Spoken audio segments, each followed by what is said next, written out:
Lieutenant colonel Shariful হক ডালিমের আমি major ডালিম বলছি বইয়ের এই পর্বে। শ্বাসরুদ্ধকর অবস্থা থেকে জাতিকে মুক্ত করতে 15ই আগস্টে মহান বৈপ্লবিক অভ্যুত্থান।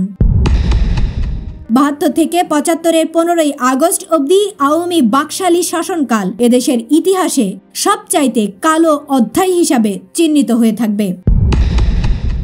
রাতারাতি অবমৃষ্যতায় তমস্যা থেকে আগরতলা মামলা শেখ মুজিবকে বানিয়ে দেয় কিংবদন্তির নায়কে। রাজনৈতিক সুবিধাবাদ মুজিব চরিত্রের বৈশিষ্ট্য। ব্যারিস্টার মওদুদ আহমেদকে বন্দী করা হলো।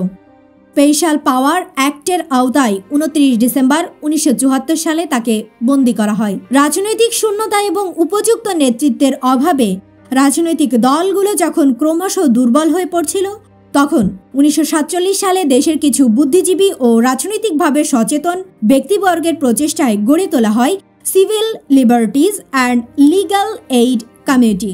মৌলিক অধিকার, ব্যক্তি স্বাধীনতা এবং ন্যায় বিচার প্রতিষ্ঠার দাবিতে গঠিত হয় এই মোর্চা। বিরোধী দল ও প্রতিবাদী জনগণের উপর অন্যায় অবিচারের প্রতিবাদে সোচ্চার হয়ে ওঠে এই কমিটি। জাতীয় প্রেস ক্লাবে অনুষ্ঠিত এই কমিটির প্রথম সভায় শিক্ষক, ছাত্র, ডাক্তার, ইঞ্জিনিয়ার, লেখক, কবি, আইনজীবী, সাংবাদিক এবং সমাজের অন্যান্য পেশাজীবীদের প্রতিনিধিগণ দাবি জানান: 1. শাসনতন্ত্রের পরিপন্থী সমস্ত কলাকানুন বাতিল এবং সরকার এর বিভিন্ন মহল কর্তৃক জনগণের মৌলিক অধিকার হরণ, অগণতান্ত্রিক আইন বিরোধী। 2. জরুরি আইন এবং স্পেশাল পাওয়ার অ্যাক্ট অবিলম্বে বাতিল করতে হবে। 3. রক্ষী বাহিনী আইন বাতিল করে অবিলম্বে তাদের নির্যাতন বন্ধ করতে হবে। 4. সকল রাজবন্দীদের অবিলম্বে স্বাধীনভাবে শর্তহীনভাবে মুক্তি দিতে হবে। 5. সংবাদপত্রের স্বাধীনতা ফিরিয়ে দিতে হবে। 6. যাদের বিরুদ্ধে মিথ্যা মামলা এবং হুলিয়া রয়েছে সেগুলো সরকারকে অবিলম্বে তুলে নিতে হবে। অল্প সময়েই এই কমিটির ওপর নেমে আসে সরকারি শ্বেত সন্ত্রাস। উদ্যোক্তাদের অনেকেই নির্যাতিত হন সরকারের হাতে। 23/1/1992 তারিখে জাতীয় সংসদের অধিবেশনে 72 থেকে 75 সালে আওয়ামী বাকশালী দুঃশাসনের প্রসঙ্গে জনাব মওদুদ আহমেদ বলেন, 1974 সালের 28 ডিসেম্বর দেশে জরুরি অবস্থা জারি করার পর 29 ডিসেম্বর ভোরে আমাকে বিনা অপরাধে বিশেষ ক্ষমতা আইনে বন্দী করা হয়েছিল। অথচ সরকার আমার বিরুদ্ধে কোনো অভিযোগই আনতে পারেনি সেদিন। এই তোফায়েল সাহেবই রক্ষী বাহিনীর ইনচার্জ ছিলেন, আর এই বাহিনীর হাতেই এ দেশের 40,000 নিরীহ মানুষ জীবন হারিয়েছিল। সিরাজ শিকদারের হত্যার কথা আজও দেশবাসী ভুলে যায়নি। 72 থেকে 75-এর 15ই আগস্ট অবধি আওয়ামী বাকশালী শাসনকাল এদেশের ইতিহাসে সবচাইতে কালো অধ্যায় হিসাবে চিহ্নিত হয়ে থাকবে। ঘটনা প্রবাহের উত্তাল তরঙ্গ মুজিবকে ঠেলে দিয়েছিল নেতৃত্বের শিখরে। রাতারাতি অবমৃষ্যতায় তমস্যা থেকে আগরতলা মামলা শেখ মুজিবকে বানিয়ে দেয় কিংবদন্তির নায়কে। রাজনৈতিক সুবিধাবাদ মুজিব চরিত্রের বৈশিষ্ট্য। তার রাজনৈতিক জীবনের দিকে তাকালে সে সত্যই স্পষ্ট হয়ে ওঠে। নির্দ্বিধায় নিজের স্বার্থ উদ্ধার করতে সবকিছু তিনি করতে পারতেন। আগরতলা মামলা এর এক জ্বলন্ত উদাহরণ। উদ্দেশ্যপ্রণোদিতভাবে এটা বহুলভাবে প্রচারিত করা হয়েছে যে শেখ মুজিবই ছিলেন প্রথম নেতা এবং তিনি বুঝতে পেরেছিলেন একমাত্র সশস্ত্র সংগ্রামের মাধ্যমেই পূর্ব পাকিস্তানকে স্বাধীন করা সম্ভব এবং তিনি ছিলেন স্বাধীনতার মূল রূপকার। কিন্তু এর কোনোটাই সত্য নয়। সারা বাংলাদেশের মানুষকে জানানো হলো আগরতলা ষড়যন্ত্র মামলা তথা বাঙালি জাতিকে পাঞ্জাবি শোষণের হাত থেকে সশস্ত্র বিপ্লবের মাধ্যমে মুক্ত করার স্বপ্নদ্রষ্টা ছিল নাকি শেখ মুজিবুর রহমান। কিন্তু সেটা ঐতিহাসিক সত্য নয়। আগরতলা ষড়যন্ত্র মামলা শেখ মুজিবকে রাতারাতি কিংবদন্তির নায়ক করে তুলেছিল, এতে কোনো সন্দেহ না থাকলেও এর মূল রূপকার ছিলেন লেফটেন্যান্ট কমান্ডার মোয়াজ্জম হোসেন। এই অক্ষত তরুণ নেভাল অফিসারই প্রথম স্বপ্ন দেখেছিলেন স্বাধীন বাংলাদেশের। পাঞ্জাবি শোষকদের কবল থেকে স্বাধীনতা ছিনিয়ে নিতে হবে সশস্ত্র সংগ্রামের মাধ্যমে। এটাও তিনি উপলব্ধি করেছিলেন 50-এর দশকে পাকিস্তান নৌবাহিনীতে যোগদানের পর। 1950 সালে তিনি মিডশিপম্যান হয়ে ইংল্যান্ডের রয়্যাল একাডেমিতে প্রশিক্ষণ শেষে দেশে ফেরার পর কাজ আরম্ভ করেন। সশস্ত্র বিপ্লবের জন্য প্রথমে মাত্র 2 জন সহচর নিয়ে শুরু হয় তার বিরোধী কর্মকাণ্ড। কাজে হাত দিয়েই তিনি উপলব্ধি করলেন সবচেয়ে আগে দরকার একজন রাজনৈতিক নেতার, কারণ একজন সামরিক অফিসার হিসেবে চাকরিতে তার ব্যাপকভাবে কাজ করার সুযোগ হবে না। তাছাড়া শুধুমাত্র সামরিক বাহিনীতে গোপন সংগঠন তুলে বিপ্লব করা সম্ভব হবে না। সংগঠন গড়ে তুলতে হবে দেশের জনগণের মধ্যে। তার জন্য প্রয়োজন হবে বহুল পরিচিত একজন রাজনৈতিক ব্যক্তিত্বের।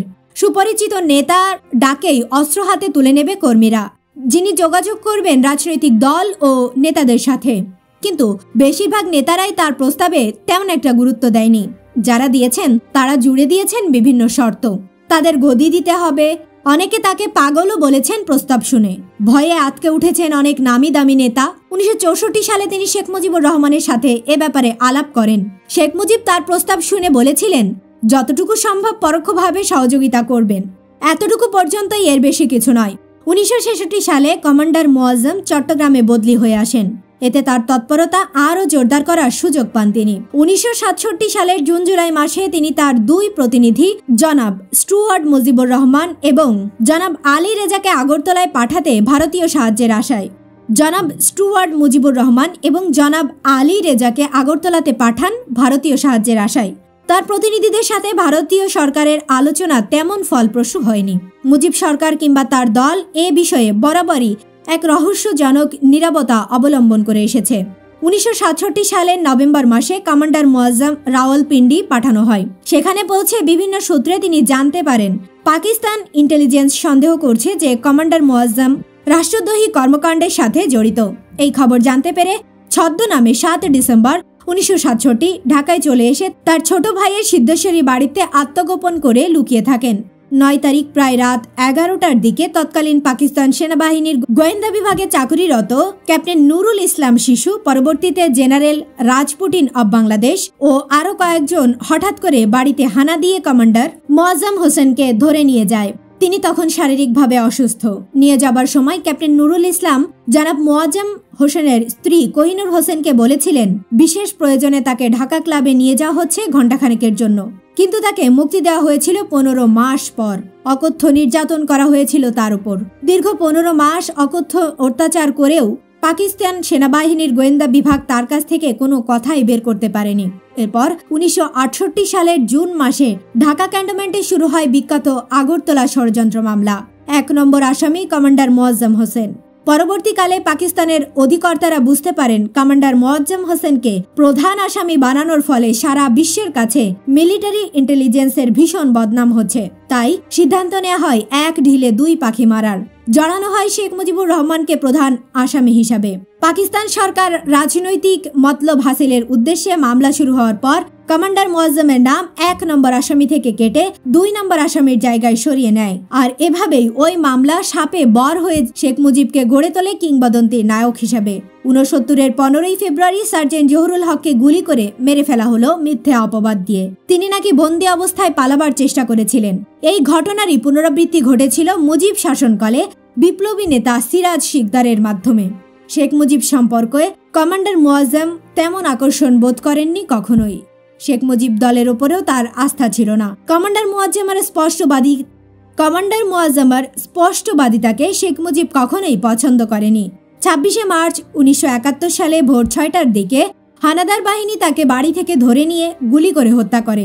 বাড়ির সামনে গুলি করলেও তার লাশ নিয়ে যাওয়া হয় ক্যান্টনমেন্টে, যার হদিস আজ অবধি তার পরিবার পরিজন পাননি। ধর্মপ্রাণ কমান্ডার মোয়াজ্জেম হোসেন আল্লাহ ছাড়া কাউকে ভয় করতেন না। নির্ভীক এই মুক্তিযোদ্ধা মন প্রাণ দিয়ে ভালোবেসেছিলেন তার দেশ ও জাতিকে।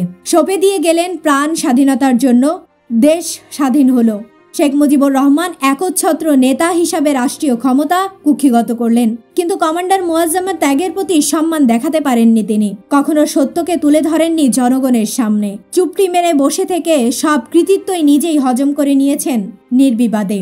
আপোষহীন প্রতিবাদী কণ্ঠের অধিকারী চিরতরে স্তব্ধ করে দেওয়ার জন্যই তাকে মেরে ফেলা হয়, আর সুবিধাবাদী আপোষকামীদের সবসময় বাঁচিয়ে রাখা হয় স্বার্থ উদ্ধারের জন্য।